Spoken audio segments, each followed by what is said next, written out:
How to verify your Plenty of Fish dating profile. Hi everyone, welcome back to our channel How to Geek. So in today's video I'll show you how you can verify your Plenty of Fish dating profile and get a verification check mark so that people know that you're not really catfishing and that you are a real and authentic person. So you simply want to make sure to watch the video till the end. There are so many benefits to verifying your profile. Some people might only want to date with verified users, and then you might want to verify your account in that way.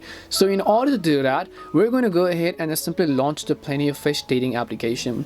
And then after we've done that, we're going to come to our profile page by tapping the profile icon from the top left hand side of the screen, and over here you'll find a little button that says manage account. So just tap on the manage account button. Now as you tap on the manage account option, you'll be able to see all this sorts of information, where under confirm identity you'll find the option called verify profile. So you just want to make sure to tap on it. Over here you can see verify your identity, so tap on the get verified option.